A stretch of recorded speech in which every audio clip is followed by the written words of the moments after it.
बिल्ली और बिल्ला की शादी एक फनी कॉमेडी कहानी। एक दिन जंगल में एक बहुत बड़ा उत्सव होने वाला था। जंगल की सबसे प्यारी बिल्ली मिंकू और सबसे प्यारा बिल्ला बबलू शादी करने वाले थे। जंगल के सारे जानवरों को न्योता भेजा गया था और सभी जानवर बहुत खुश थे।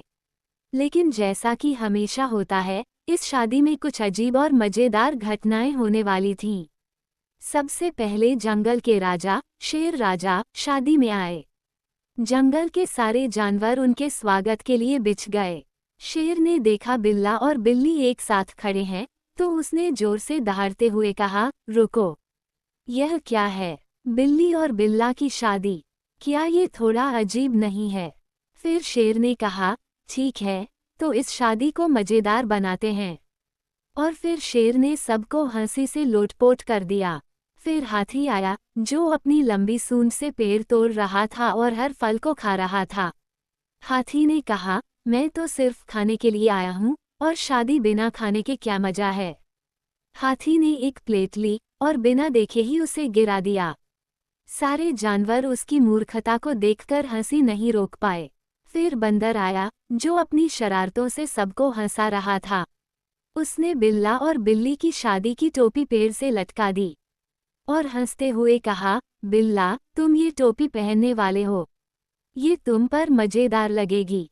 फॉक्स, जो शादी के भोज की जिम्मेदारी ले चुकी थी, सबको खाना परोसने लगी।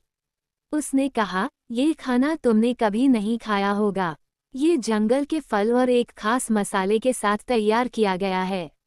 जानवरों ने उत्सुकता से खाना खाया, लेकिन जल्दी ही उनके चेहरे लाल हो गए क्योंकि खाना बहुत मसालेदार था। आखिरकार शादी की रस्म शुरू हुई। बिल्ला और बिल्ली एक दूसरे के सामने खड़े हुए। बिल्ला ने पहले कहा, शादी करने से पहले हमें खाना सही से तय करना चाहिए। बिल्ला और बिल्ली दोनों हंसी में बोले, हमें फॉक्स को पूरा मेन्यू बनाने का जिम्मा देना चाहिए, वह मसाले में माहिर है। और फिर उन्होंने एक दूसरे को रिंग पहनाए और हमेशा एक दूसरे के साथ रहने की कस्में खाई। अब शादी की पार्टी पूरी तरह से शुरू हो चुकी थी। सभी जानवर नाच रहे थे। शेर राजा की दहाड़ में तालमेल था, हाथी थोड़ी बेवकूफ़ी से नाच रहा था, बंदर शरारतें कर रहा था और फॉक्स मसालेदार खाना परोस रही थी। लेकिन इस शादी को सबसे यादगार और मजेदार बनाने वाली बात ये थी कि सभी जानवर एक साथ हंसी और खुशी में झूम रहे थे। इस तरह सभी जानवरों ने पूरी रात मस्ती की और बिल्ला और बिल्ली अपने जंगल परिवार के साथ खुशी खुशी रहने लगे।